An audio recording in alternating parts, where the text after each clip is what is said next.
Un jour, une femme alla voir Swami Randa et lui dit « Mon maître m'a conseillé de vous rencontrer parce que vous lui êtes supérieur.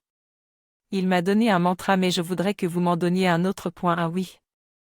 Et quel est ce mantra demanda Randa. C'est Om Mani Padmum. Ton maître veut-il que je t'en donne un autre? Oui.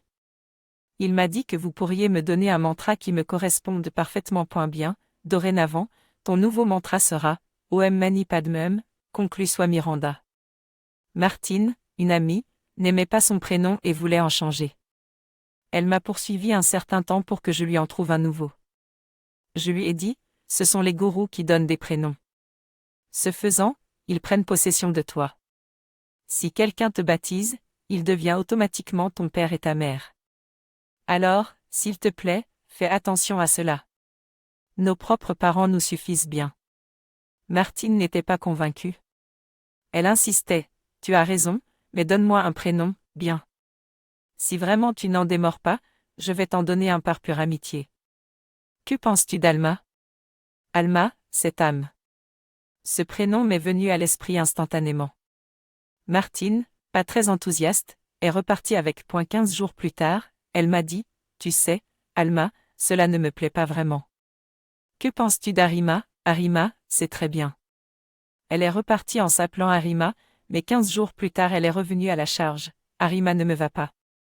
Je voudrais quelque chose qui sonne mieux. Anima, ah oui. Anima me plaît. Mais une demi-heure plus tard, elle m'a dit, non, je vais m'appeler Raphaël. Je trouvais que ce prénom avait une sonorité assez masculine, mais j'ai approuvé son choix.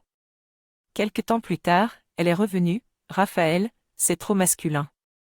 Je ne sais plus que faire.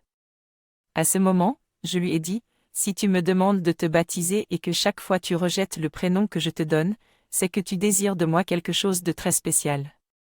J'ai alors fait comme un maître zen que je connaissais bien. Quand on lui posait une question, il ne répondait pas aussitôt. Il respirait profondément et entrait en lui-même. Ensuite, il attendait le temps qu'il fallait pour qu'une réponse surgisse en lui. Il pouvait parfois attendre 1 heure.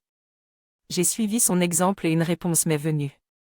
J'ai dit à Martine, à présent, je vais te donner ton nom définitif. Tu dois l'accepter quoi qu'il arrive. Es-tu d'accord? Oui. À partir de maintenant, une nouvelle vie commence pour toi, car je te baptise Martine. Elle a d'abord été surprise, puis elle s'est mise à sourire, très satisfaite. C'était le prénom qu'elle cherchait. J'ai compris que, parfois, nous cherchons à être reconnus par le Père. Nous ne voulons pas qu'il nous change. Nous voulons qu'il nous reconnaisse comme ce que nous sommes, c'est-à-dire un vrai bijou. Si nous avons besoin d'entendre le Père exprimer cela par des mots, tant qu'il ne le fait pas, il nous est impossible de nous accomplir. Une certaine reconnaissance nous est nécessaire. Lorsqu'elle nous fait défaut, nous ne pouvons vivre notre être, pas plus que notre prénom.